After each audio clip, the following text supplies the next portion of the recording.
Hello दोस्तों, स्वागत है आप लोगों का निहाल क्लासेस में। आज हम एक डिस्कशन करेंगे यूपीपीसीएस दृष्टि के टेस्ट पेपर 2 का, जो इन्वायरमेंट से रिलेटेड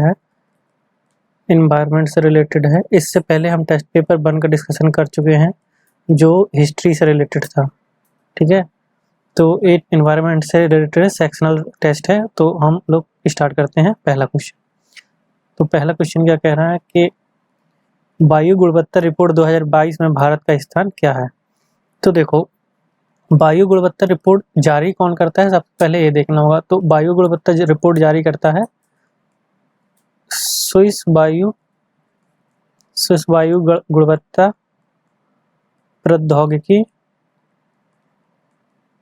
प्रौद्योगिकी कंपनी। ठीक है, प्लस IQVIA। ठीक है, ये प्रति वर्ष जारी करते हैं, पर हर साल। ठीक है, हर साल जारी करते हैं विश्व वायु गुणवत्ता रिपोर्ट। तो इसमें भारत का स्थान है 8वां। ठीक है, और ये स्थान है 131 देशों में। ठीक है, आपको एक और बात बता दें, जो दिल्ली शहर है ना, वो दुनिया के सबसे ज़्यादा पॉल्यूटेड 50 शहरों में चौथे स्थान पे है। ठीक है, अगर हम देशों की बात करें तो सबसे ज़्यादा पॉल्यूटेड देश कौन से हैं, तो चाड है। ठीक है, और इराक है, पाकिस्तान है और बहरीन है। अगर हम दुनिया की सबसे पॉल्यूटेड सिटी की बात करें तो ये है लाहौर, पाकिस्तान का शहर है लाहौर। ठीक है, तो इसका ऑप्शन क्या हो गया, ऑप्शन 1। अब चलते हैं क्वेश्चन नंबर 2 पे। तो क्वेश्चन नंबर 2 क्या कह रहा है, निम्नलिखित में से किस संगठन ने लैंडस्लाइड एटलस ऑफ इंडिया जारी किया है। तो एक देखो, एक किया है राष्ट्रीय रिमोट सेंसिंग सेंटर। तो ऑप्शन बी बिल्कुल सही है। क्वेश्चन नंबर 3 क्या कह रहा है, प्रत्येक वर्ष विश्व उपभोक्ता दिवस मनाया जाता है। तो ये मनाया जाता है 15 दिसंबर को। ठीक है, ऑप्शन बी बिल्कुल सही है। क्वेश्चन नंबर चौथा क्या कह रहा है, निम्नलिखित में से किस मंत्रालय के अंतर्गत स्वच्छ सुजल शक्ति सम्मान 2023 का आयोजन किया गया है। तो ये किया गया है जल शक्ति मंत्रालय के अंतर्गत। इसके अंतर्गत जल शक्ति मंत्रालय के अंतर्गत। अब देख लेते हैं क्वेश्चन नंबर 5वां। क्वेश्चन नंबर 5वां क्या कह रहा है, एरिथ्रियोटोल के संदर्भ में निम्नलिखित में से कौन सा कथन सही है। तो सबसे पहले तो ये पता होना चाहिए कि ये होता क्या है। तो ये एक कृत्रिम मधुरक है। ठीक है, क्या है, कृत्रिम मधुरक है। ठीक है, इससे क्या होता है कि दिल के दौरे और स्ट्रोक बढ़ने का जोखिम रहता है। ठीक है, तो ये ऑप्शन बिल्कुल सही है। और जो इसमें क्या है कि ये प्लेट्स को सक्रिय करता है, जिससे क्या होता है कि रक्त का थक्का जमता है। तो ऑप्शन 2 भी सही है। तो इसमें कौन सा ऑप्शन हो जाएगा, ऑप्शन हो जाएगा इसमें 1 और 2। ऑप्शन ए बिल्कुल सही है। क्वेश्चन नंबर 6 क्या कह रहा है, मार्च 2023 में भारत और डैश के बीच सैन्य एक्सरसाइज बोल्ट कुरुक्षेत्र का 13वां संस्करण आयोजित हुआ है। तो ये हुआ है भारत और सिंगापुर के बीच, भारत और सिंगापुर के बीच में। तो ऑप्शन डी बिल्कुल सही है। क्वेश्चन नंबर 7 क्या कह रहा है, कलक्कड़ मुन्नथुराई टाइगर रिजर्व निम्नलिखित में से किस राज्य में स्थित है। तो ए है तमिलनाडु में, ऑप्शन ए। तमिलनाडु में कितने टाइगर रिजर्व हैं, तो तमिलनाडु में टोटल 6 टाइगर रिजर्व हैं। कितने, 6 टोटल टाइगर रिजर्व हैं। ये संख्या ध्यान रखनी है। क्वेश्चन नंबर 8 क्या कह रहा है, क्वेश्चन नंबर 8 कह रहा है कि अट्टुकल पोंगल त्योहार कहाँ मनाया जाता है। तो देखो, ये मनाया जाता है केरल राज्य में। कहाँ मनाया जाता है, केरल राज्य में। और ये प्रतिवर्ष मनाया जाता है, ये प्रतिवर्ष मनाया जाता है। ठीक है, तो ये विश्व का सबसे बड़ा महिला समारोह है। ठीक है, ये विश्व का सबसे बड़ा महिला समारोह है। ऑप्शन बी बिल्कुल सही है। लगभग 15 लाख वुमेन इसमें भाग लेती हैं। अब चलने क्वेश्चन नंबर 9। क्वेश्चन नंबर 9 क्या कह रहा है, बाड़ी बरोरा राजमार्ग में स्थित विश्व का पहला 200 मीटर लंबा बॉम्बू क्रैश बैरियर का नाम रखा गया है। तो देखो, ये जो विश्व का पहला बैम्बू क्रैश बैरियर है ना, ये कहाँ पे है, ये महाराष्ट्र के विदर्भ में है। कहाँ पे, महाराष्ट्र के विदर्भ में है। ठीक है, इसका नाम रखा गया है बाहुबली। क्या नाम रखा गया, बाहुबली। ऑप्शन बी बिल्कुल सही है। क्वेश्चन नंबर 10 क्या कह रहा है? क्वेश्चन नंबर 10 कह रहा है किस भारतीय नौसेना जहाज ने अंतर्राष्ट्रीय समुद्री अभ्यास कैटलेस एक्सप्रेस 2023 में भाग लिया है? तो ये लिया है INS त्रिकंद ने। किसने लिया? INS त्रिकंद ने। ठीक है। अच्छा, ये कब हुआ था? ये हुआ था, जो समुद्री अभ्यास ये हुआ था 26 फरवरी 2023 को। कब हुआ था? 26 फरवरी 2023 को। ठीक है। अब देखते हैं ऑप्शन नंबर क्वेश्चन नंबर 11, निम्नलिखित में से किसने 2023 में एबेल पुरस्कार जीता है? तो देखो, एबेल पुरस्कार जीता है लुइस कैफरेली ने। किसने जीता है? लुइस कैफरेली ने। क्वेश्चन नंबर 12 क्या कह रहा है? निम्नलिखित में से किसने महिला विश्व मुक्केबाजी चैंपियनशिप 2023 में भारत के लिए स्वर्ण पदक जीता है? तो देखो, ये जीता है निकहत जरीन ने और ये जीता है लवलीना बारगोहेन ने। तो ऑप्शन 1 और 2, ऑप्शन डी बिल्कुल सही है। अब चलते हैं क्वेश्चन नंबर 13 पे। क्वेश्चन नंबर 13 क्या कह रहा है? कौन सा घटक किसी विशेष क्षेत्र में वनस्पति पैटर्न को आकार देने में सबसे अहम भूमिका निभाता है? तो ये है वर्षण। जैसी वर्षा होगी वैसी ही वनस्पति होगी। वनस्पति डिपेंड करती है वर्षण पे, क्योंकि देखो टुंड्रा क्षेत्रों में वर्षा नहीं होती तो वहाँ पे अलग वनस्पति है, और टैगा क्षेत्रों पे वर्षा का अलग पैटर्न है तो वहाँ पे अलग वनस्पति है। भूमध्य रेखीय क्षेत्रों पे वर्षा का पैटर्न अलग है तो वहाँ पे अलग वनस्पति है। तो वर्षण का महत्वपूर्ण रोल है वनस्पति में। तो क्वेश्चन नंबर 14 क्या कह रहा है? क्वेश्चन नंबर 14 क्या कह रहा है? कह रहा है निम्नलिखित में से किसके द्वारा more than the billion reasons the urgent need to build universal social protection for children शीर्षक से एक रिपोर्ट जारी की गई है।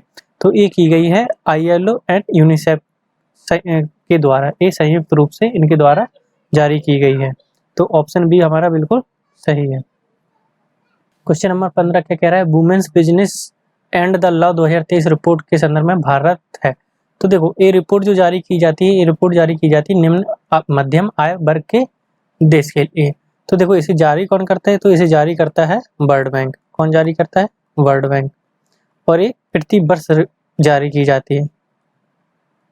कितने साल में? प्रति वर्ष जारी की जाती है। ठीक है। और इस कौन सा संस्करण है? तो ये 9वां संस्करण है। कौन सा है? 9वां संस्करण है। ऑप्शन सी बिल्कुल सही है। चलिए, तो चलते हैं क्वेश्चन नंबर 16 पे। क्वेश्चन नंबर 16 क्या कह रहा है? अंतर्राष्ट्रीय महिला दिवस 2023 की थीम क्या थी? तो देखो, अंतर्राष्ट्रीय महिला दिवस किसके द्वारा मनाया जाता है? तो ये मनाया जाता है संयुक्त राष्ट्र के द्वारा। संयुक्त राष्ट्र के द्वारा। ठीक है। ये कब मनाया जाता है? तो ये प्रतिवर्ष मनाया जाता है 8 मार्च को। कब मनाया जाता है? 8 मार्च को। ठीक है, प्रतिवर्ष मनाया जाता है। और इसकी थीम क्या थी? तो इसकी थीम थी डिजिट और लैंगिक समानता के लिए नवाचार और प्रौद्योगिकी। तो ऑप्शन डी हमारा बिल्कुल सही है। ऑप्शन डी बिल्कुल सही है। क्वेश्चन नंबर 17 क्या कह रहा है? क्वेश्चन नंबर 17 कह रहा है दोहा राजनीतिक घोषणा किससे संबंधित है? तो देखो, दोहा राजनीतिक घोषणा है ना, जो ये है अल्प विकसित देशों से संबंधित है। किससे? ये है अल्प विकसित देशों से संबंधित। ऑप्शन ए हमारा बिल्कुल सही है। लेकिन इसका एक कौन सा संस्करण था? कौन सा सम्मेलन था? तो ये था 5वां सम्मेलन। इसकी थीम क्या थी? इस बार की थीम थी संभावना से समृद्धि तक। इस बार की ये थीम थी। और संस्करण कौन सा था? 5वां। किसके लिए होता है? सबसे कम विकसित देशों के लिए। ऑप्शन ए बिल्कुल सही है। अब क्वेश्चन नंबर 18 क्या कह रहा है? प्रोटॉन थीम थेरेपी का उपयोग निम्नलिखित में से किस बीमारी के इलाज के लिए किया जाता है? तो ये किया जाता है कैंसर की बीमारी के लिए। किसकी बीमारी के लिए किया जाता है? ये किया जाता है कैंसर की बीमारी के लिए। अच्छा, ये कहाँ पे स्थित है? ये कहाँ पे स्थित? प्रोटॉन थीम थेरेपी का उपयोग कहाँ पे, मतलब हॉस्पिटल है जो, वो कहाँ पे स्थित है? तो वो है चेन्नई में। और चेन्नई में है जो अस्पताल, वो दक्षिण और पश्चिमी एशिया का एकमात्र केंद्र है। पूरे दक्षिण और पश्चिम एशिया में एकमात्र केंद्र है जो चेन्नई में स्थित है अस्पताल। ठीक है। और यहीं पे होती है प्रोटॉन बीम थेरेपी, यहीं पे होती है चेन्नई में, और कहीं नहीं होती। ठीक है। तो क्वेश्चन नंबर 19 क्या कह रहा है? अमेजन वर्षा वनोन्मूलन का प्राथमिक कारण क्या है? कह रहा है कि अमेजन वर्षा का जो कटाव है तो उनका प्राथमिक कारण क्या है, तो इसका प्राथमिक कारण है कृषि का विस्तार। कृषि के विस्तार के लिए ये अमेजन वर्षा वन को काटा जा रहा है, तो ऑप्शन बी बिल्कुल सही है। क्वेश्चन नंबर 20 क्या कह रहा है, वैश्विक आतंकवाद सूचकांक किसके द्वारा प्रकाशित किया जाता है। तो देखो, वैश्विक आतंकवाद सूचकांक जो प्रकाशित किया जाता है वो किया जाता है Institute for Economic and Peace के द्वारा। किसके द्वारा? Institute of Economic and Peace के द्वारा। अच्छा, तो भारत इसमें मतलब किस स्थान पे है, तो भारत इसमें है 13वें स्थान पे। किस स्थान पे है भारत? 13वें स्थान पे है इसमें। अब चलते हैं क्वेश्चन नंबर 21 पे। क्वेश्चन नंबर 21 क्या कह रहा है, निम्नलिखित में से किस राज्य ने इंडिया जस्टिस रिपोर्ट 2022 में शीर्ष रैंक हासिल की है। तो ये शीर्ष रैंक हासिल की है, किसने की है, तो ये शीर्ष रैंक हासिल की है कर्नाटक ने, ठीक है। अच्छा, दूसरा स्थान किसको मिला है, दूसरा स्थान मिला है तमिलनाडु को, और तीसरा मिला है तेलंगाना को। तीसरा किसको मिला है, तेलंगाना को। अच्छा, यूपी का कौन सा स्थान है, तो यूपी का स्थान है 18वां। यूपी का कौन सा स्थान है, यूपी का स्थान है 18वां। अब चलते हैं क्वेश्चन नंबर 22 पे। क्वेश्चन नंबर 22 क्या कह रहा है, निम्नलिखित में से किस अंतरिक्ष एजेंसी ने टेम्पो मिशन लॉन्च किया। अच्छा, टेम्पो मिशन है क्या, सबसे पहले तो ये है, तो टेम्पो मिशन एक उपकरण है नासा का। किसका है, नासा का एक उपकरण है जो अमेरिका में वायु गुणवत्ता का पता लगाता है। उत्तरी अमेरिका में वायु गुणवत्ता के पता लगाता है, ठीक है। ये मतलब पॉल्यूशन को कंट्रोल करने का उपकरण है, नासा के द्वारा छोड़ा गया था ये, ठीक है। इसको स्पेस एक्स के फॉल्कन 9 द्वारा लॉन्च किया गया था, ठीक है। क्वेश्चन नंबर 23 क्या कह रहा है, अप्रैल 2023 में निम्नलिखित में से किस मिनी रत्न केंद्रीय सार्वजनिक क्षेत्र के रूप में मान्यता दी गई है। तो ये दी गई है solar energy corporation of India limited. इसको दी गई है solar energy corporation of India limited को, ठीक है। अब चलते हैं क्वेश्चन नंबर 24 पे। क्वेश्चन नंबर 24 क्या कह रहा है, कम्बन अंगूर को हाल ही में भौगोलिक संकेतक जीआई टैग मिला है, यह संबंधित है, तो यह संबंधित है तमिलनाडु से। किससे संबंधित है, तमिलनाडु से, ठीक है। आप चलते हैं क्वेश्चन नंबर 25 पे। क्या कह रहा है, प्रत्येक वर्ष राष्ट्रीय समुद्री दिवस मनाया जाता है, तो ये कब मनाया जाता है, ये मनाया जाता है 5 अप्रैल को। अच्छा, क्यों मनाया जाता है, तो यह भारत में जो व्यापारिक जहाजरानी उद्योग है ना, उसको प्रोत्साहित करने के लिए मनाया जाता है राष्ट्रीय समुद्री दिवस, ठीक है। ऑप्शन बी बिल्कुल सही है।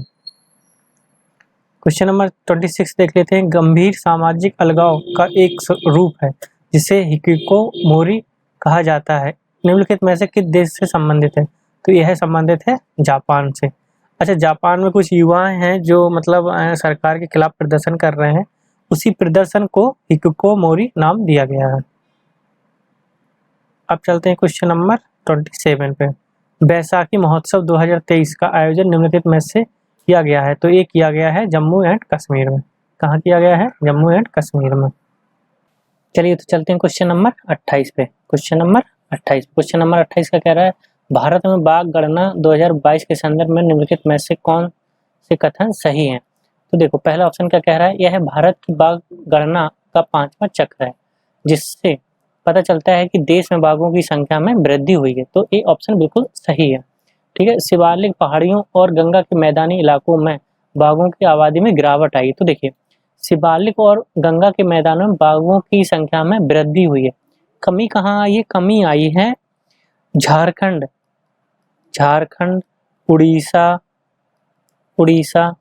ठीक है। झारखंड, उड़ीसा, छत्तीसगढ़, तेलंगाना, इन क्षेत्रों में गिरावट देखी गई है, ठीक है। पश्चिमी घाट में भी बाघों की संख्या में गिरावट आई है, तो ये ऑप्शन हमारा गलत हो जाएगा। ऑप्शन ए बिल्कुल सही है, तो ऑप्शन बी हमारा बिल्कुल सही है, ठीक है। अब चलते हैं क्वेश्चन नंबर 29 पे। तो भारत ने किस देश में मौजूदा संकट के कारण अपने नागरिकों को निकालने के लिए ऑपरेशन कावेरी की शुरुआत की है। तो देखो, ऑपरेशन कावेरी की शुरुआत हुई थी सूडान में सेना की लड़ाई के चलते वहां पे हमारे भारतीय फंस गए थे, ठीक है। कौन फंस गया था, भारतीय फंसे थे, तो उनको निकालने के लिए ये चलाया गया था ऑपरेशन कावेरी, तो ऑप्शन बी बिल्कुल सही है। आप चलते हैं क्वेश्चन नंबर 30 पे। क्वेश्चन नंबर 30 क्या कह रहा है, विश्व विकास रिपोर्ट प्रकाशित की जाती है। तो विश्व विकास रिपोर्ट क्यों प्रकाशित की जाती है या कौन प्रकाशित करता है, तो ये करता है विश्व बैंक द्वारा। ठीक है, विश्व विकास रिपोर्ट कौन प्रकाशित करता है, विश्व बैंक के द्वारा। ठीक है, ऑप्शन सी बिल्कुल सही है। क्वेश्चन नंबर 31, क्वेश्चन नंबर 31 क्या कह रहा है, भारत के राष्ट्रीय क्वांटम मिशन की समय अवधि क्या है। तो भारत की जो क्वांटम राष्ट्रीय मिशन है उसकी समय अवधि है 2023 से 31 तक। कितनी, 2023 से 31 तक। अच्छा, जो सुपर क्वांटम कंप्यूटर है, तो एक कौन कौन देशों के पास ये मिशन है, क्वांटम कंप्यूटर मिशन। तो इसमें देखो यूएसए है, क्वांटम कंप्यूटर मिशन जो चला रहा है यूएसए है, ऑस्ट्रिया है। ठीक है, कौन है, ऑस्ट्रिया, ऑस्ट्रेलिया नहीं, ऑस्ट्रिया है, फिनलैंड है, फिनलैंड है, फ्रांस है, ठीक है, और कनाडा है। मतलब कुछ गिने चुने देश ही हैं और चीन है इसके बाद। मतलब 6 तो ये होगा और 7वां भारत है जिस देश में राष्ट्रीय क्वांटम मिशन अलग से चल रहा है। ठीक है, तो हमारे देश में कितनी अवधि है, 2023 से 31 तक इसकी। ठीक है, आप देखते हैं क्वेश्चन नंबर 32। क्वेश्चन नंबर 32 क्या कह रहा है, क्वेश्चन नंबर 32 कह रहा है विश्व विरासत दिवस कब मनाया जाता है। तो विश्व विरासत दिवस मनाया जाता है 18 अप्रैल को। कब मनाया जाता है, 18 अप्रैल को। अच्छा, इसकी 2023 की विश्व विरासत दिवस की थीम क्या है, इसकी थीम है विरासत परिवर्तन। क्या है, विरासत परिवर्तन इसकी थीम है 2023 की। ठीक है, अब चलते हैं क्वेश्चन नंबर 33। क्वेश्चन नंबर 33 पे क्या है, भारत में प्रथम जल निकाय जनगणना के अनुसार निम्नलिखित में से किस राज्य में जल निकायों की संख्या सबसे अधिक है। तो जो जल जनगणना हुई थी, जल जनगणना, तो उसमें पश्चिम बंगाल में सबसे ज्यादा जल निकायों की संख्या है। ठीक है, अच्छा, किस मंत्रालय के अंतर्गत हुई है जनगणना, तो ये हुई है जल शक्ति मंत्रालय। किसके, जल शक्ति मंत्रालय के अंतर्गत। ठीक है, अच्छा, सबसे ज्यादा जल निकाय पश्चिम बंगाल में। अच्छा, सबसे कम जल निकाय किस स्टेट में है, तो ये है सिक्किम में। किसमें। अब चलते हैं क्वेश्चन नंबर 34। क्वेश्चन नंबर 34 का क्या है, पोखरलू महोत्सव 2023 निम्नलिखित में से उत्तर प्रदेश के किस शहर में मनाया गया। तो ये मनाया गया है वाराणसी में। कहाँ पर मनाया गया है, वाराणसी में। अच्छा, ये वाराणसी शहर में मनाया गया है। ये 12 दिवसीय त्योहार था। कितना, 12 दिवसीय त्योहार था, 12 दिवसीय त्योहार था। ठीक है, कहाँ मनाया गया, वाराणसी में। तो चलिए चलते हैं क्वेश्चन नंबर 35 पे। क्वेश्चन नंबर 35 पे कह रहा है, निम्नलिखित में से किस मंत्रालय द्वारा इंडिया 100 फूड स्ट्रीट इनिशिएटिव का प्रस्ताव रखा गया है। तो देखो, ये रखा गया है स्वास्थ्य एवं परिवार कल्याण मंत्रालय के द्वारा। ठीक है, तो इसमें क्या है कि 100 जिलों में स्ट्रीट फूड को बेहतर बनाना है, स्ट्रीट फूड को बेहतर बनाना है, ये इनका लक्ष्य है। तो ऑप्शन बी बिल्कुल सही है। अब चलते हैं क्वेश्चन नंबर 36 पे। क्वेश्चन नंबर 36 का कह रहा है, साथी पोर्टल के बारे में निम्नलिखित तथ्यों पर विचार कीजिए। इसे भारतीय कृषि और किसान कल्याण मंत्रालय के सहयोग से राष्ट्रीय सूचना विज्ञान के द्वारा विकसित किया गया है। तो ये ऑप्शन बिल्कुल सही है। इसका उद्देश्य बीज उत्पादन, गुणवत्ता वाले बीज की पहचान और बीज प्रमाणीकरण में चुनौतियों का समाधान करना है। तो ये भी ऑप्शन बिल्कुल सही है। तो ऑप्शन 1 एंड 2 हमारे बिल्कुल सही है। अब देखते हैं क्वेश्चन नंबर 37 का कह रहा है, खबरों में देखी गई मोंटेविडियो मारू का संबंध है। तो मोंटेविडियो मारू एक जापानी जहाज है। क्या है, जापानी जहाज है। अच्छा, द्वितीय वर्ल्ड वार में ना सेकेंड वर्ल्ड वार में अमेरिका की पनडुब्बी, यूएसए की पनडुब्बी ने इसको डुबो दिया था। तो अच्छा, ये न्यूज में क्यों है, तो इसका कुछ मलबा मिला है कहाँ पे, साउथ चाइना सी के पास। ठीक है, चाइनीज पनडुब्बी ने इसके मलबे को देखा है, तो ये न्यूज में थी। ये क्या है, जापान से संबंधित है।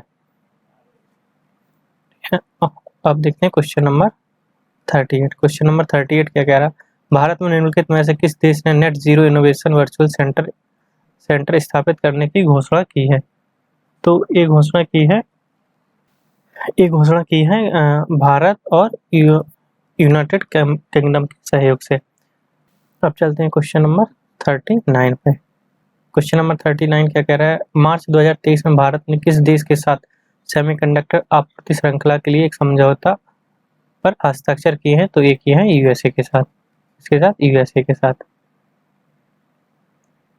अब चलते हैं क्वेश्चन नंबर 40। क्वेश्चन नंबर 40 क्या कह रहा है, निम्नलिखित में से कौन सी भारत में उगाई जाने वाली रेशे वाली फसलें हैं। तो देखो, रेशे वाली फसलें हैं जो, उनमें कौन कौन सी हैं, कपास है, जूट है, ठीक है, भांग है और प्राकृतिक रेशम। प्राकृतिक रेशम, ये भारत में प्रमुख रेशेदार फसलें हैं, ठीक है। प्राकृतिक रेशम, कपास, जूट, ये भारत में मतलब रेशेदार फसलें हैं। जो मोटी अनाज है वो रेशेदार फसल नहीं है। तो ऑप्शन 1 2 3, 1 2 3 बी ऑप्शन हमारा बिल्कुल सही है। क्वेश्चन नंबर 41 का क्या, निम्नलिखित में से किस दिवस को राष्ट्रीय पंचायती राज दिवस के रूप में मनाया जाता है। तो ये मनाया जाता है 24 अप्रैल को। अच्छा, 1992 में 73वें संविधान संशोधन के द्वारा पंचायती राज को एक संवैधानिक दर्जा दिया गया था। तो उसी उसी दिन को इसको पंचायती दिवस के रूप में मनाया जाता है। क्वेश्चन नंबर 42 क्या कह रहा है, क्वेश्चन नंबर 42 कह रहा है, विश्व जनसंख्या स्वास्थ्य रिपोर्ट 2023 के संदर्भ में निम्नलिखित में से कौन सा कथन सही है। तो यह संयुक्त राष्ट्र जनसंख्या कोष द्वारा द्विवार्षिक रूप से प्रकाशित की जाती है।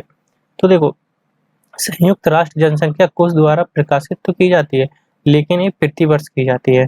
द्विवार्षिक कब जारी की जाती है, प्रति वर्ष, ठीक है। तो ये ऑप्शन गलत हो गया। ऑप्शन 2 क्या कह रहे हैं, इसमें कहा गया है कि भारत 2025 तक चीन को पछाड़कर दुनिया का सबसे अधिक आबादी वाला देश बन जाएगा। तो ये 2025 तक नहीं, ये ऑलरेडी 2023 में ही बन गया है, ठीक है। तो ये भी हमारा गलत है। तो 1 और 2 हमारे ना तो 1 ना तो 2, ऑप्शन ए बिल्कुल सही है। अब चलते हैं क्वेश्चन नंबर 43। क्वेश्चन नंबर 43 क्या कह रहा है, निम्नलिखित में से कौन सी भूकंपीय तरंगे ठोस, तरल और गैसीय पदार्थों से होकर गुजरती हैं। तो ये गुजरती हैं पी तरंगे। एस तरंगे तरल माध्यम से नहीं गुजर पाती हैं, ठीक है। तो पी तरंगे ठोस, तरल माध्यम, ठोस, तरल, गैस तीनों से गुजरती हैं। तो ऑप्शन सी बिल्कुल सही है। अब देखते हैं क्वेश्चन नंबर 44। ज्वालामुखी भू आकृतियों में एक बड़े गुम्बद के आकार की अंतर्वेदी चट्टान जिसका आधार समतल होता है और नीचे एक पाइप जैसी नली से जुड़ा होता है, जो गहराई पर स्थित होता है, उसे क्या कहते हैं। तो उसे कहते हैं हम लेकुलिथ। क्या कहते हैं, लेकुलिथ। ये ज्वालामुखी आकृतियां दी गई हैं, ये सारी की सारी। Question number 45। क्वेश्चन नंबर 45 क्या कह रहा है, विवर्तनिकी प्लेटों के बारे में निम्नलिखित कथनों पर विचार कीजिए। तो देखो, अपसारी सीमा समुद्री तल के फैलाव और दरार घाटियों का स्थल है। तो ये ऑप्शन बिल्कुल सही है। कैलिफोर्निया के सेंट एंड्रियास फॉल एक अभिसारित परिसीमा का उदाहरण है। तो देखो, जो कैलिफोर्निया का सेंट एंड्रियास फॉल्ट है वो है रूपांतरित रूपांतरित रूपांतरित परिसीमा का उदाहरण है, ठीक है। रूपांतरित परिसीमा का उदाहरण है, ठीक है। अच्छा, अपसारी सीमा का उदाहरण कौन सा है, मध्य अटलांटिक कटक। कौन है, मध्य अटलांटिक कटक। मध्य अटलांटिक कटक रूपांतरित सीमा का है, तो ऑप्शन गलत है, ठीक है। तो केवल 1 हमारा बिल्कुल सही है। क्वेश्चन नंबर 46 क्या कह रहा है, क्वेश्चन नंबर 46 कह रहा है, ध्रुवीय पलायन का संबंध किससे है। तो ध्रुवीय पलायन का संबंध है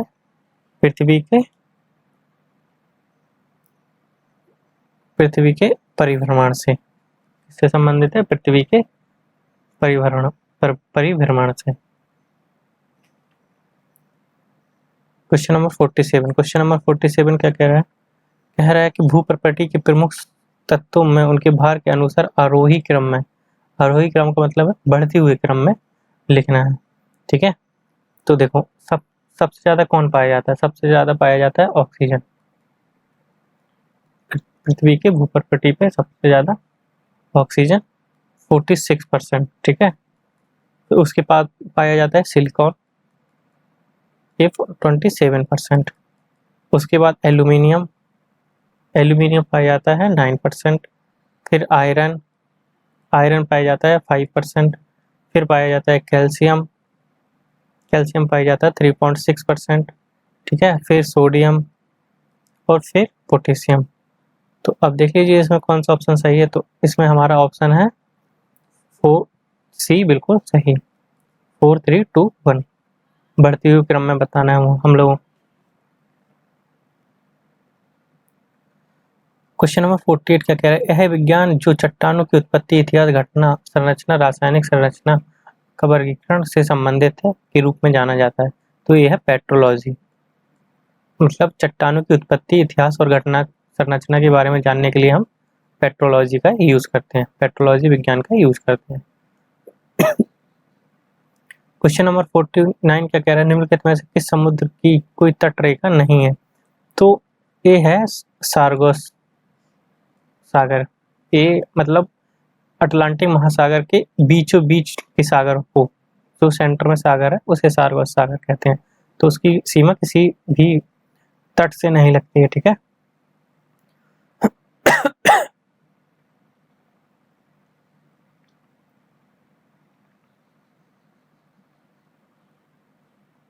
क्वेश्चन नंबर 50 क्या कह रहा है, निम्नलिखित में से कौन सी महासागरीय धारा प्रशांत महासागर से संबंधित है।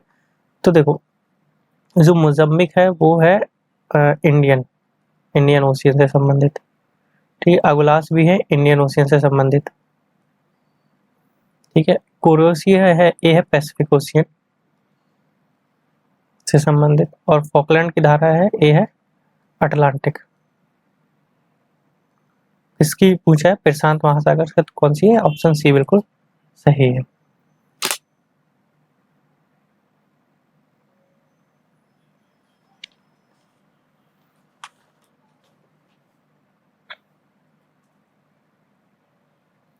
निम्न क्वेश्चन नंबर 51, निम्नलिखित में से कौन सा मरुस्थल एशिया महाद्वीप में स्थित नहीं है, पूछा है। तो देखो, कालाहारी का मरुस्थल है वो नहीं स्थित है एशिया और महाद्वीप में। एक कालाहारी का मरुस्थल कहाँ पे स्थित है, तो ये स्थित है दक्षिणी अफ्रीका में। कहाँ पे, दक्षिणी अफ्रीका में स्थित है ये। Botswana Botswana Botswana plus Namibia plus south Africa के बीच में स्थित है, ठीक है। जो रूब अल खली मरुस्थल है ये है यूएई में अवस्थित। गोबी का मरुस्थल है दक्षिणी मंगोलिया और पश्चिमी चीन में, ठीक है। और जो अरब का मरुस्थल है ये है यूएई में और कुवैत में, ठीक है। तो ऑप्शन डी इसमें हमारा बिल्कुल सही है। अब चलते हैं क्वेश्चन नंबर 52 पे। क्वेश्चन नंबर 52 क्या कह रहा है, निम्नलिखित में से कौन सा युग्म सही सुमेलित है। तो देखो, मैकेंजी नदी जर्मनी में नहीं, ये है कनाडा की नदी, कनाडा या कोलंबिया के पास बहती है, ठीक है। अमूर दरिया तुर्कमेनिस्तान, ये बिल्कुल सही है। डार्लिंग नदी टर्की नहीं, ये है ऑस्ट्रेलिया की नदी। डेन्यूब नदी रूस नहीं है, ये है जर्मनी की नदी, है। ब्लैक फॉरेस्ट से निकलती है, काला सागर में गिरती है, ठीक है। तो इसमें ऑप्शन हमारा बी हो जाएगा बिल्कुल सही। क्वेश्चन नंबर 53 देखते हैं। क्वेश्चन नंबर 53 क्या कह रहा है, यह एक गर्म शुष्क स्थानीय हवा है जो मुख्य रूप से सर्दियों में उत्तरी अमेरिका के रॉकी पर्वत के पूर्वी ढलानों से उतरती है। इसे भी कहा जाता है, तो इसे क्या कहा जाता है, इसे चिनूक कहा जाता है। क्या कहा जाता है, चिनूक कहा जाता है। अच्छा, जो बोरा है वो यूरोप से उत्तर पूर्वी इटली तक जाती है, यूरोप से उत्तर पूर्वी इटली तक, ठीक है। और ये ब्रेकफील्ड है, ये भी ठंडी हवा है। तो ये दक्षिणी ऑस्ट्रेलिया से गर्म और शुष्क पवन है। ब्रेकफील्ड क्या, दक्षिणी ऑस्ट्रेलिया की शुष्क और गर्म हवा है, ठीक है। और ये लेबेज है, ये स्पेन की गर्म हवा है। कहाँ की है, स्पेन की गर्म हवा है। चिनूक है उत्तरी अमेरिका की। क्वेश्चन नंबर 54, हिमानी भू आकृतियों के बारे में निम्नलिखित में से कौन सा कथन सही है? तो हिमाचित पहाड़ों में सर्क सबसे आम भू आकृतियों हैं और सर्क दीवारों की शीट अपर्दन के माध्यम से हॉर्न का निर्माण करती है, तो ये बिल्कुल सही है। आल्प्स की सबसे ऊंची चोटी माउंट ब्लैक और हिमालय की सबसे ऊंची चोटी माउंट एवरेस्ट हॉर्न के उदाहरण है, तो ये भी बिल्कुल सही है। तो ऑप्शन सी 1 2 बिल्कुल सही है हमारी। क्वेश्चन नंबर 55 क्या कह रहा है? निम्नलिखित में से कौन सी वायुमंडलीय परत ओजोन परत के ऊपर है? तो देखो सबसे नीचे कौन सी है? क्षोभ मंडल, उसके बाद समताप मंडल। समताप मंडल में ही ओजोन परत होती है, ठीक है। अब पूछा कि ओजोन परत के ऊपर कौन सी मंडल है, तो मध्य मंडल हमारी ओजोन परत के ऊपर आती है, ठीक है। क्वेश्चन नंबर 56 निम्नलिखित में से कौन सा दक्षिण पूर्व एशिया में एक स्थल रुद्ध देश है? तो ये है हमारा लाओस, ठीक है। ये तीनों तरफ से घिरा हुआ है, म्यांमार, वियतनाम और कंबोडिया से, ठीक है। चारों तरफ से घिरा हुआ है म्यांमार, कंबोडिया और वियतनाम से। अब चलते हैं क्वेश्चन नंबर 57 पे। क्वेश्चन नंबर 57 क्या कह रहा है? निम्नलिखित में से कौन सा अफ्रीकी देश ग्रेट रिफ्ट वैली के लिए जाना जाता है, जो भूवैज्ञानिक विशेषता है, जो अपने अद्वितीय परिदृश्य और विवर्तनीय गतिविधियों के लिए जानी जाती है? तो ये है केन्या। कौन है? केन्या। इसे ग्रेट रिफ्ट वैली के लिए जाना जाता है, वैली के लिए जाना जाता है। क्वेश्चन नंबर 58 क्या कह रहा है? कह रहा है कि निम्नलिखित में से कौन सी जल डमरू मध्य काला सागर और मरमरा सागर को जोड़ती है? तो देखो जो हार्मोन्स जल डमरू मध्य है, ये किसको जोड़ती है? ये जोड़ती है ओमान और ईरान को, ओमान और ईरान को, ठीक है। फारस की खाड़ी के माध्यम से, फारस की खाड़ी, फारस की खाड़ी को ओमान की खाड़ी से जोड़ती है हार्मोन्स जल डमरू मध्य। जिब्राल्टर है, ये जिब्राल्टर दक्षिणी स्पेन को जोड़ता है उत्तर पश्चिमी अफ्रीका से, उत्तर पश्चिमी अफ्रीका को जोड़ता है दक्षिणी स्पेन से, ठीक है। मलक्का जल डमरू मध्य है, ये जोड़ता है सुमात्रा और पूर्व में प्रायद्वीपीय पश्चिमी मलेशिया और दक्षिणी थाईलैंड के बीच, ठीक है। जो बास्पोरस जल डमरू मध्य है, ये जोड़ता है उत्तर पश्चिमी तुर्की में है, ये थ्रेंस के अनातोलिया को अलग करता है, यह काला सागर और मरमरा से जोड़ता है, किससे? काला सागर और मरमरा को जोड़ता है, तो ऑप्शन डी हमारा बिल्कुल सही हो जाएगा। क्वेश्चन नंबर 59 क्या कह रहा है? कौन सा खनिज स्टेनलेस स्टील का प्राथमिक घटक है और अक्सर दक्षिण अफ्रीका, रूस, कनाडा जैसे देशों में खनन किया जाता है? तो क्वेश्चन नंबर 59 क्या कह रहा है? तो इसका ऑप्शन हो जाएगा क्रोमियम। क्रोमियम क्यों स्टेनलेस स्टील का प्राथमिक घटक क्यों? क्योंकि इससे जंग नहीं लगती है, उसमें स्टील में क्या होता है? जंग नहीं लगती है, इसलिए प्राथमिक घटक है, ठीक है।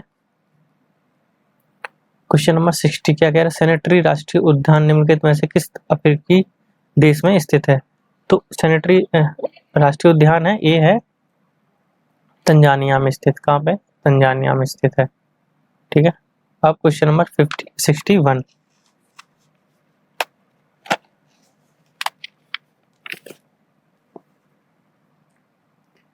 क्वेश्चन नंबर 61 क्या कह रहे हैं? निम्नलिखित में से कौन सा पर्वत यूरोप और एशिया के बीच प्राकृतिक रूप से सीमा बनाता है?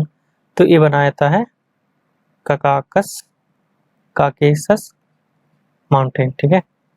जो आल्प्स है ये मध्य यूरोप में स्थित है और कैपेंथियंस है ये है पूर्वी यूरोप में स्थित एक पूरी पर्वत श्रृंखला है, और पायरेनीज है ये है फ्रांस और स्पेन के बीच एक प्राकृतिक सीमा बनाता है, इसके बीच फ्रांस और स्पेन के बीच प्राकृतिक सीमा बनाता है। ये है अपना कैपेंथियस है पूर्वी यूरोप में एक पूरी पर्वत श्रृंखला है, तो ऑप्शन सी हमारा बिल्कुल सही है। क्वेश्चन नंबर 62 वो है पर्वत जो अफ्रीका की उत्तरी तट रेखा को सहारा रेगिस्तान से अलग करता है, तो कौन सा है ये पर्वत? ये है हमारा एटलस, कौन सा है? एटलस पर्वत।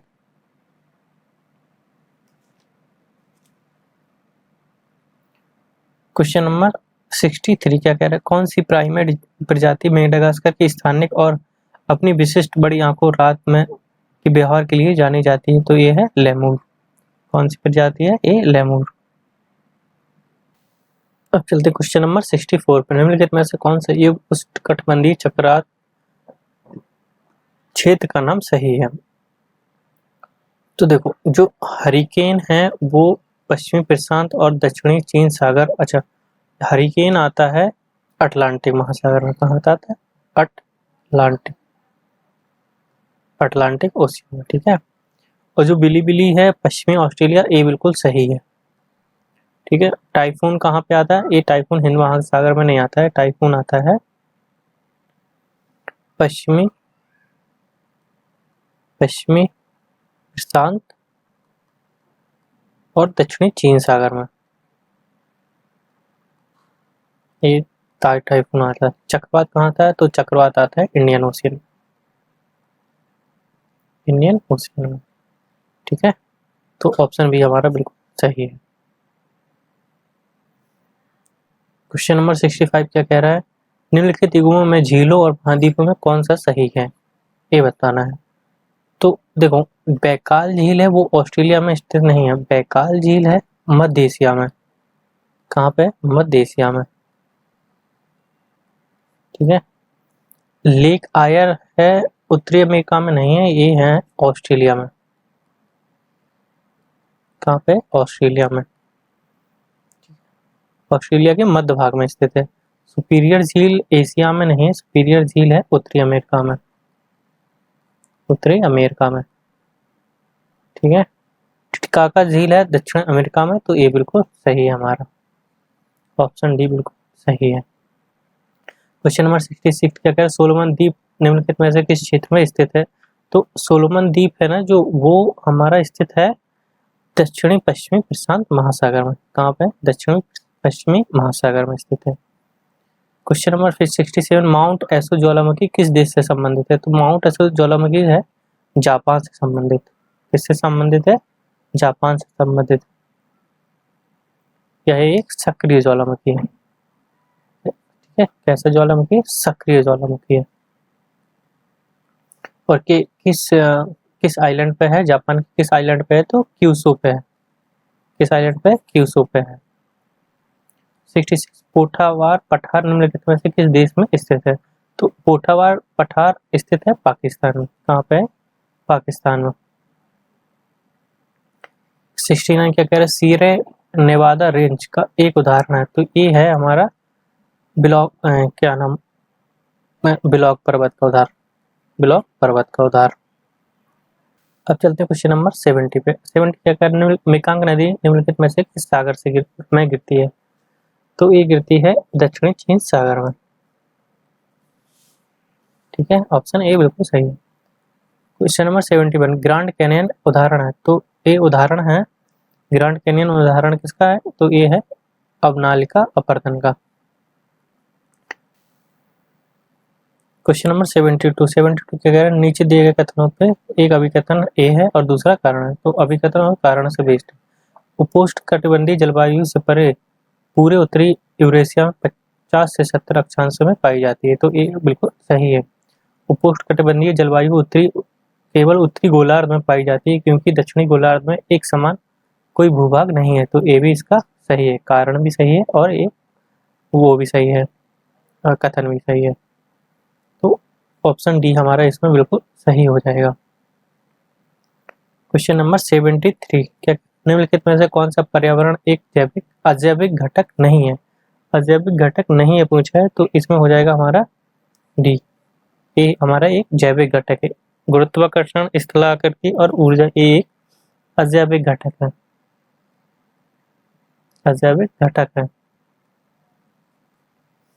ठीक है। क्वेश्चन नंबर 74 क्या कह रहा है? निम्नलिखित में से कौन सी पारिस्थितिकी संगठन का सही क्रम है?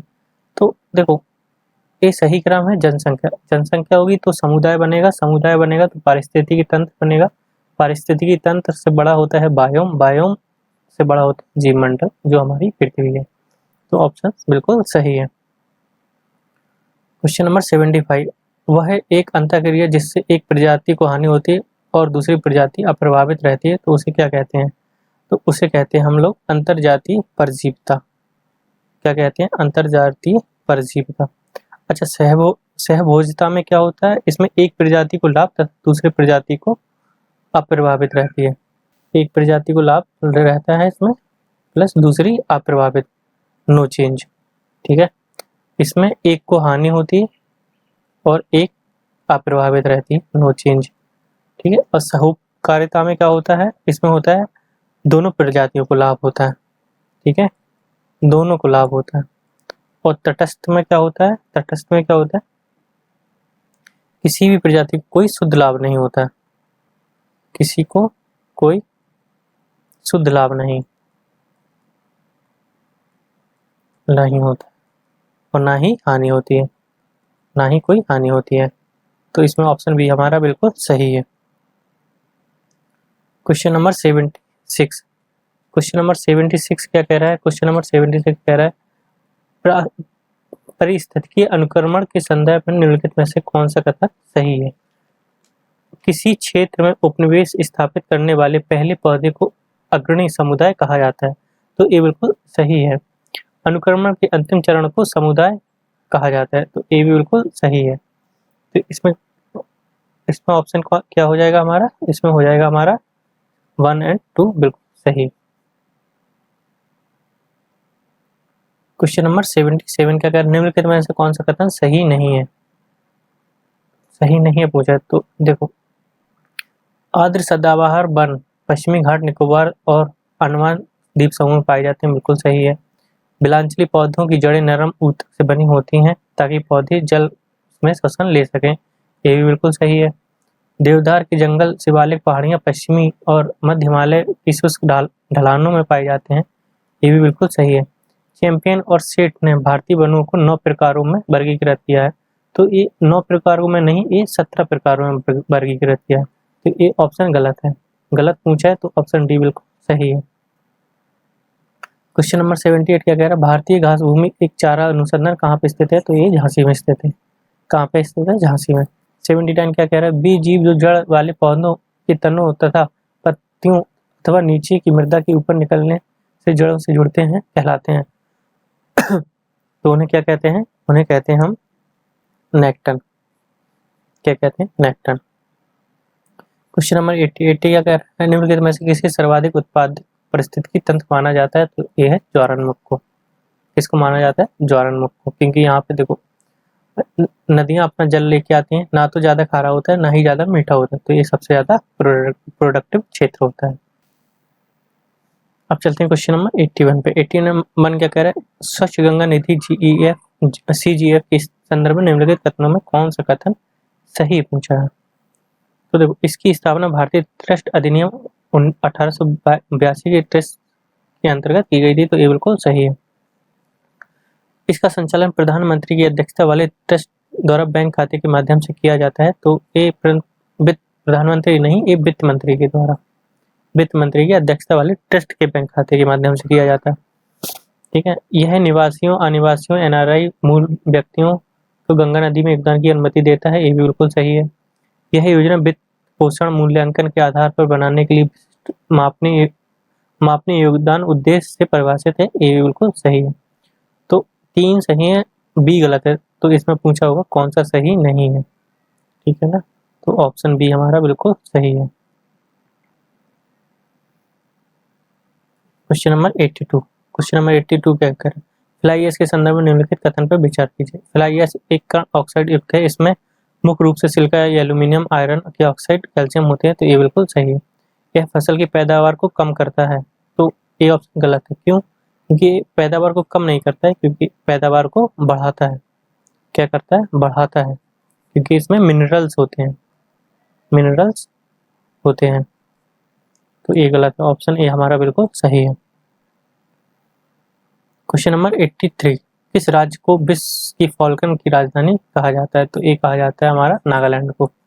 ठीक है, क्यों कहा जाता है विश्व फॉल्कन की राजधानी? तो जो अमूर फॉल्कन है दुनिया का सबसे अधिक भ्रमण करने वाला एक रैप्टर है, ठीक है। तो वो क्या करता है, वो हर साल मंगोलिया से दक्षिण अफ्रीका के लिए उड़ान भरता है। नागालैंड के दोयांग झील में, कहाँ पे, दोयांग झील में, दोयांग झील में मतलब बसेरा करता है। तो इसे हम फॉल्कन, जिसकी फॉल्कन राजधानी भी कहते हैं। तो ऑप्शन सी बिल्कुल सही है। क्वेश्चन नंबर 84 क्या कह रहा है निम्नलिखित में से कौन सा एक धातु रोग सही नहीं है, पूछा है। तो देखो, पारा से होता है मिनमाता रोग, बिल्कुल सही है। कैडमियम से इटाई इटाई रोग होता है, बिल्कुल सही है। आर्सेनिक से ब्लैक फुट होता है, तो आर्सेनिक से ब्लैक फुट बिल्कुल सही है। लेड से ब्लू बेबी सिंड्रोम नहीं होता है, लेड से होता है एनीमिया, एनीमिया, ठीक है। और नाइट्रेट से होता है ब्लू बेबी सिंड्रोम, इससे होता है नाइट्रेट से। तो ये हमारा डी गलत हो गया, गलत पूछा है, तो ऑप्शन डी बिल्कुल सही है। 85 क्या कह रहे हैं, निम्नलिखित में से कौन सी प्रक्रिया क्षेत्र को कीटाणु रहित करने के लिए कवक का उपयोग किया जाता है। तो ये किया जाता है हमारा बायरोमेडिएशन, बायरोमेडिएशन, ऑप्शन बी। क्वेश्चन नंबर 86, वायु प्रदूषण करने के लिए कौन सा एक अच्छे जैव संकेतक के रूप में है। तो ये है हमारा लाइकेन, क्या है, लाइकेन। तो लाइकेन वायुमंडलीय प्रदूषण के प्रति संवेदनशील होते हैं, जो उन्हें वायु गुणवत्ता के अच्छा जैव संकेतक मानता है, ठीक है। क्वेश्चन नंबर 87 क्या कह रहा है, क्वेश्चन नंबर 87 कह रहा है निम्नलिखित में से कौन सा एक सम्मिलित है। तो इसमें सम्मिलित है ऑप्शन डी, ठीक है। ऑप्शन डी हमारा बिल्कुल सही है। तो चलिए चलते हैं क्वेश्चन नंबर 88 पे। 88 क्या कह रहा है, कॉलोनी पतन का शिकार संबंधित है। तो ये संबंधित है मधुमक्खियों से। किससे संबंधित है, ये मधुमक्खियों से। क्वेश्चन नंबर 89 क्या कह रहा है, क्वेश्चन नंबर 89 कह रहा है प्रयोग के लिए आनुवंशिक रूप से संशोधित किए जाने वाला पहला भारतीय वृक्ष कौन सा है। तो ये रबड़ का वृक्ष है। इसे सबसे पहले आनुवंशिक रूप से संशोधित किसने किया था, तो केरल के रबड़ अनुसंधान में किया गया था इसको। सबसे पहले केरल के रबड़ अनुसंधान में विकसित किया गया था इसको, रबड़ के वृक्ष को, ठीक है। तो ऑप्शन बी। क्वेश्चन नंबर 90 क्या कह रहा है, निम्नलिखित में से कौन सा स्वस्थानीय संरक्षण का एक स्वरूप नहीं है, पूछा है। तो इस स्वस्थानीय का एक स्वरूप कौन सा नहीं है, तो प्राणी उद्यान, ए XC2 है, ए XC2 है, ठीक है। और ये स्वस्थानीय है, ठीक है। क्वेश्चन नंबर 91 क्या कह रहा है, निम्नलिखित में से किस जीव के फेफड़े नहीं बल्कि गलफड़े होते हैं। तो देखो, इसके ईल के फेफड़े नहीं गलफड़े होते हैं, और समुद्री सांप, डॉल्फिन और व्हेल इनके फेफड़े होते हैं, ठीक है। ये पानी के बाहर भी सांस लेते हैं, पानी के अंदर भी लेते हैं, तो इनके गलफड़े और फेफड़े होते हैं। और ये पानी के अंदर ही सांस लेती है, तो इसके गलफड़े होते हैं, फेफड़े नहीं होते, ठीक है। क्वेश्चन नंबर 92 क्या कह रहे हैं, निम्नलिखित में से कौन सी IUCN की लाल सूची से संबंधित संकट गंभीर रूप से संकटग्रस्त प्रजाति नहीं है, पूछा है। तो देखो, इसमें गंभीर रूप से संकटग्रस्त प्रजाति कौन सी नहीं है, हॉक्सबिल कछुआ नहीं है। कौन नहीं है, हॉक्सबिल कछुआ नहीं है इसमें। बाकी ये तीनों IUCN की लाल सूची में गंभीर रूप से संकटग्रस्त है। क्वेश्चन नंबर 93 क्या कह रहा है, वह है जीव जो रिटरपेस्ट रोग का कारण बनता है। तो ये कौन सा है, माइक्रोबियल वायरस जो रिटरपेस्ट का कारण बनता है। माइकोबैक्टीरियम किसका कारण बनता है, तो ये बनता है तपेदिक का, ठीक है। और बैसिलस एंथ्रिक्स किसका बनता है, तो ये बनता है एंथ्रिक्स का, एंथ्रिक्स रोग का, ठीक है। तो ऑप्शन बी हमारा सही है। क्वेश्चन नंबर 94 पे कह रहा है समुद्री जीवों के संदर्भ में निम्नलिखित कथनों पर विचार कीजिए। तो कह रहा है समुद्री घास आवर्तबीजी समुद्री फूल पौधे जो दिखने में घास के समान होते हैं। तो ये बिल्कुल सही है।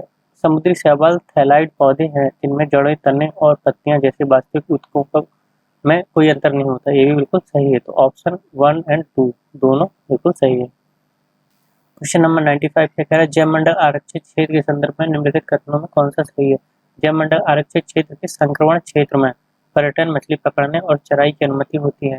तो ये गलत है, क्योंकि ये अनुमति होती है बफर जोन में, इसमें बफर जोन में। ठीक है, जैव मंडल आरक्षित क्षेत्र के बफर जोन में बस्तियों, भूमि, फसल भूमि और गहन मनोरंजन की अनुमति होती है। तो ये होती है संक्रमण क्षेत्र। ठीक है, और कोर जोन में क्या होता है, कोर जोन में ये दोनों उल्टे लिखे हैं। कोर जोन में होता है मानवीय हस्तक्षेप रहित होता है ये। ठीक है, मानवीय हस्तक्षेप रहित, कोई भी मानवीय हस्तक्षेप नहीं होगा। तो ये दोनों गलत है, तो डी ऑप्शन बिल्कुल सही है हमारा। क्वेश्चन नंबर 96, क्वेश्चन नंबर 96 क्या कह रहा है, निम्नलिखित में से कौन सा राम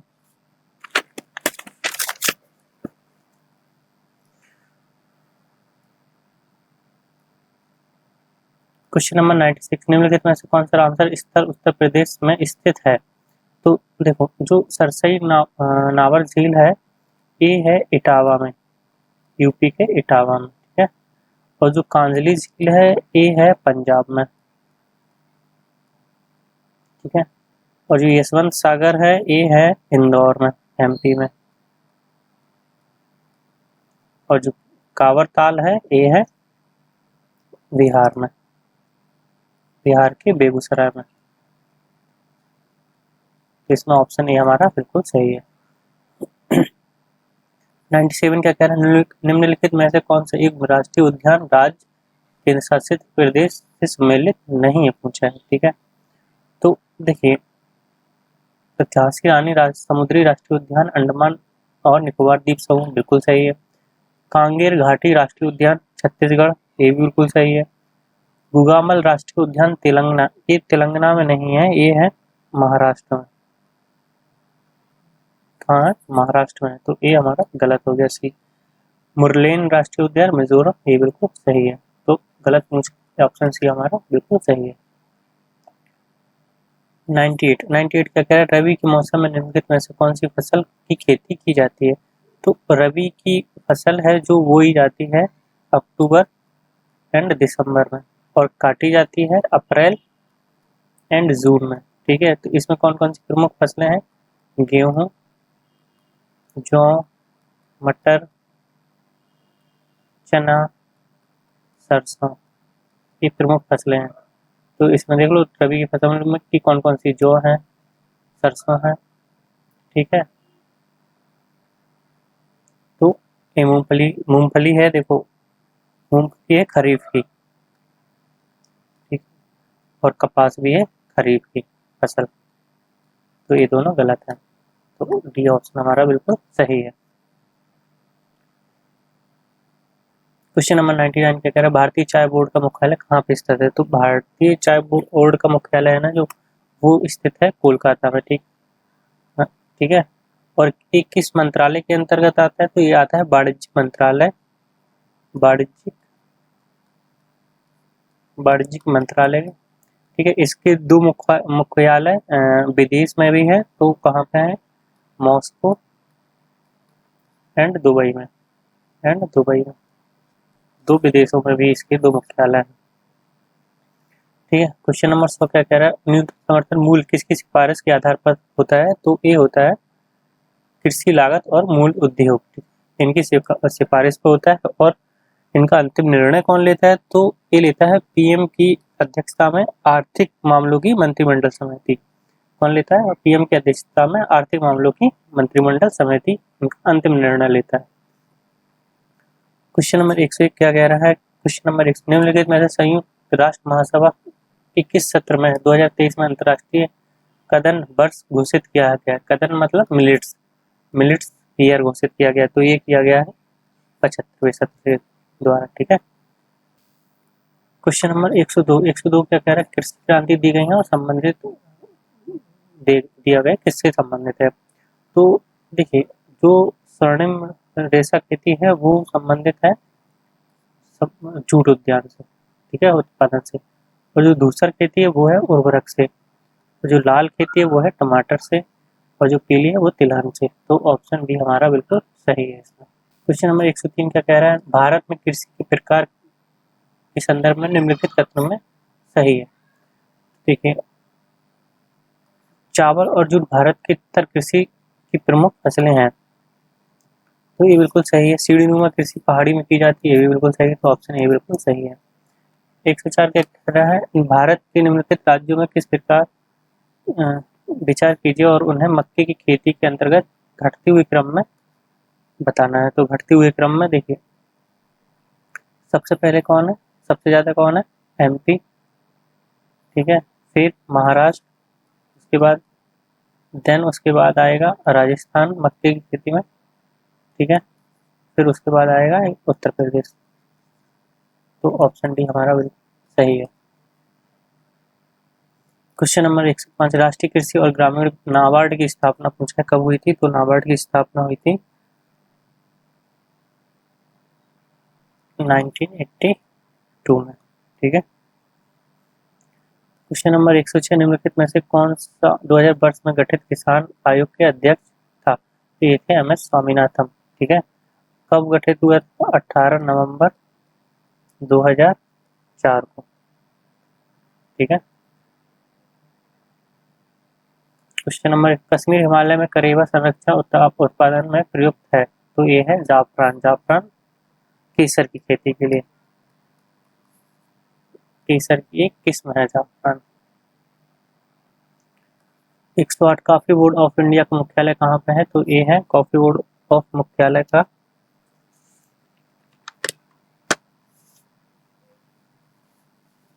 बेंगलोर में, कहाँ, बेंगलोर में।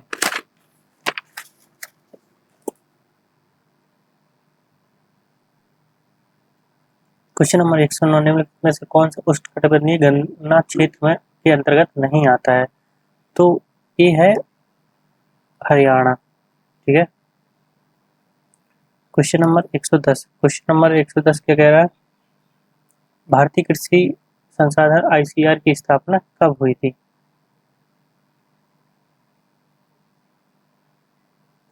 तो ये हुई थी 16 जुलाई 1929 को।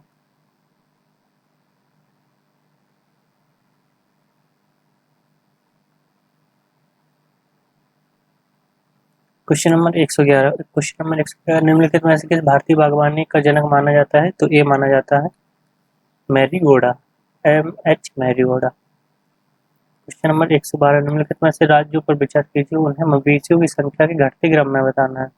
तो देखो, घटते क्रम में तो सबसे ज्यादा कहाँ है, यूपी में, देन है राजस्थान में, देन है बिहार, फिर एमपी। तो इसमें कौन सा ऑप्शन हो जाएगा, ऑप्शन बी हमारा बिल्कुल सही है। क्वेश्चन नंबर 113, निम्नलिखित में से वो सबसे पूर्वी राज्य कौन सा है जहाँ कर्क रेखा गुजरती है, तो ये है हमारा मिजोरम। कर्क रेखा 8 राज्यों से होकर गुजरती है भारत में, तो किस किस से गुजरती है, एमपी, छत्तीसगढ़, ठीक है, झारखंड और वेस्ट बंगाल, त्रिपुरा और मिजोरम, ठीक है। क्वेश्चन नंबर 114 क्या कह रहा है, आर्कियन चट्टान प्रणाली के संदर्भ में निम्नलिखित कथनों पर विचार कीजिए। ये चट्टानें प्रायद्वीपीय भारत और हिमालय क्षेत्र दोनों में पाई जाती हैं, तो ये गलत है, ये हिमालय क्षेत्र में नहीं पाई जाती है। इन चट्टान प्रणाली के अंतर्गत कुछ कार्बोनिफेरस से लेकर नवीनतम चट्टानें शामिल हैं, तो ये सही है, ऑप्शन बी सही है।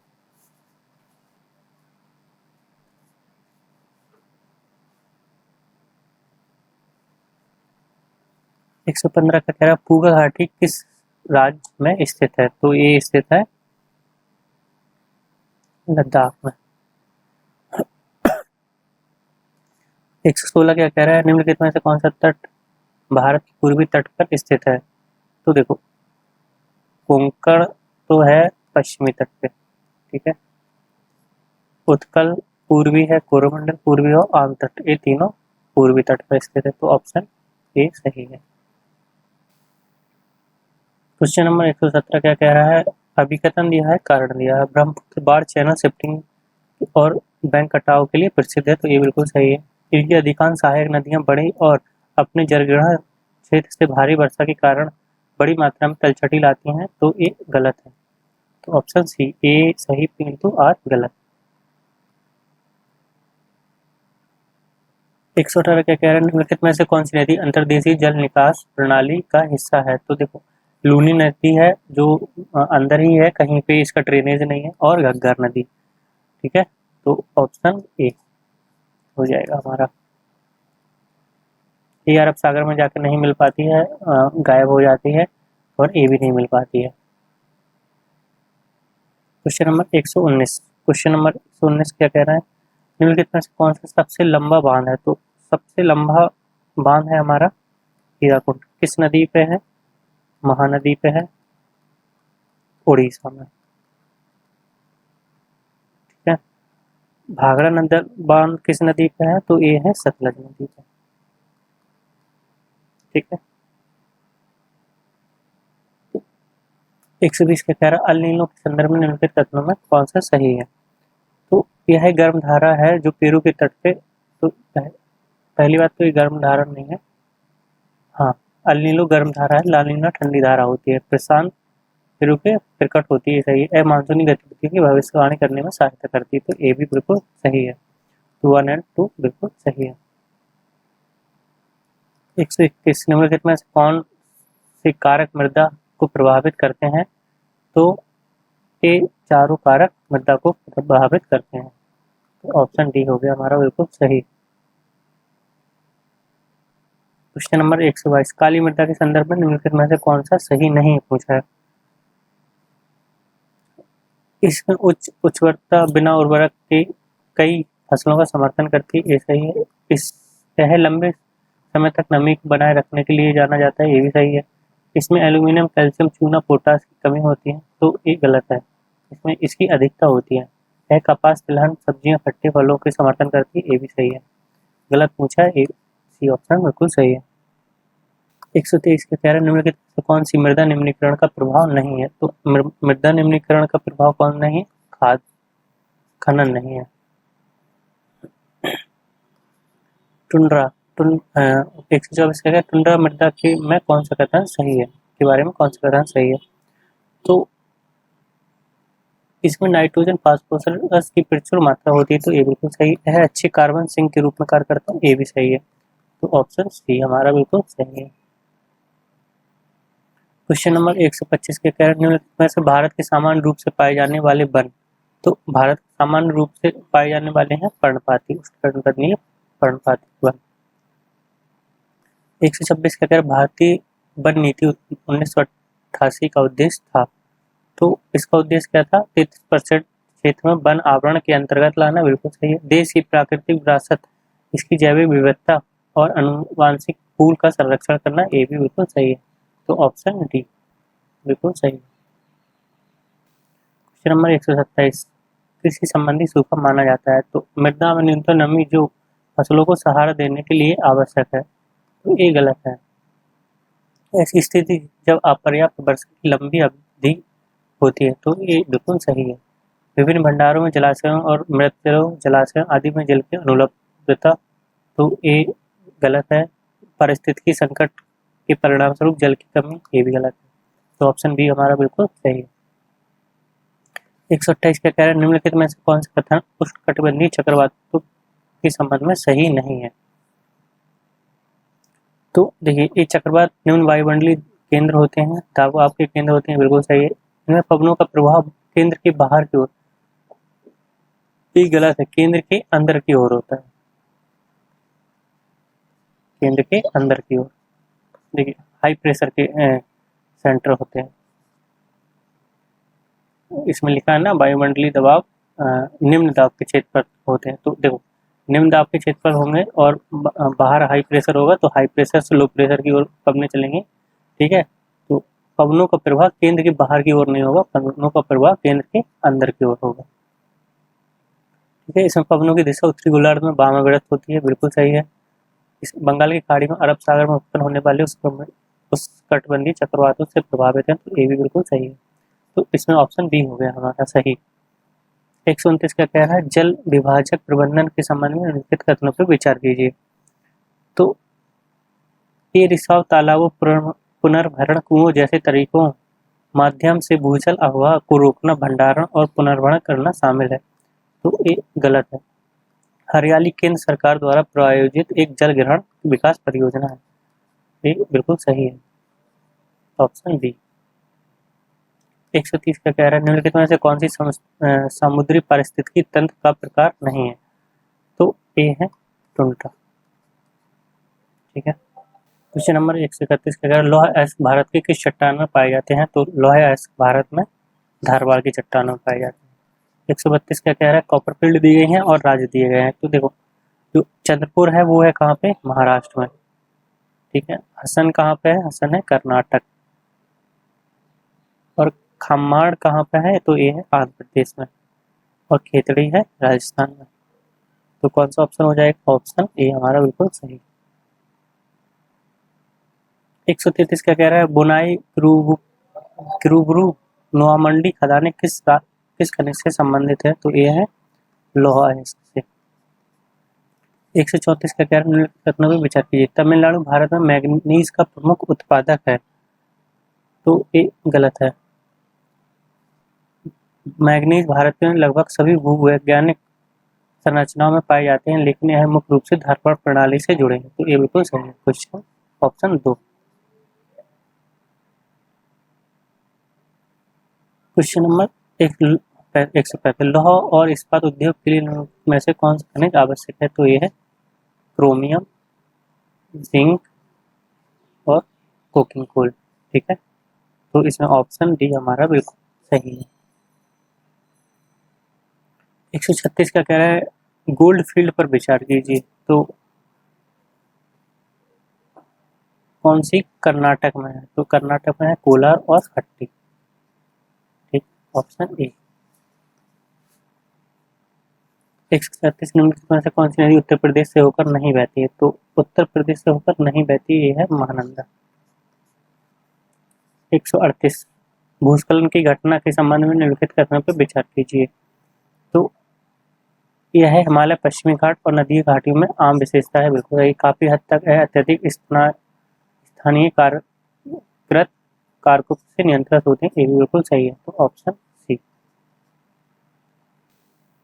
क्वेश्चन नंबर 139 निम्नलिखित में से कौन सी छोटी प्लेट नहीं है पूछा है? तो देखो नाजका छोटी प्लेट है, अरेबियन प्लेट छोटी है और फिलीपींस ये तीनों छोटी प्लेटें हैं और अंटार्कटिका एक बड़ी प्लेट है। ठीक है। तो ऑप्शन ए हमारा बिल्कुल सही है। क्वेश्चन नंबर 140 का कह रहा है सरदार सरोवर बांध किस नदी पर बनाया गया है? तो ये बनाया गया है नर्मदा नदी पर। किस नदी पे? नर्मदा नदी पे।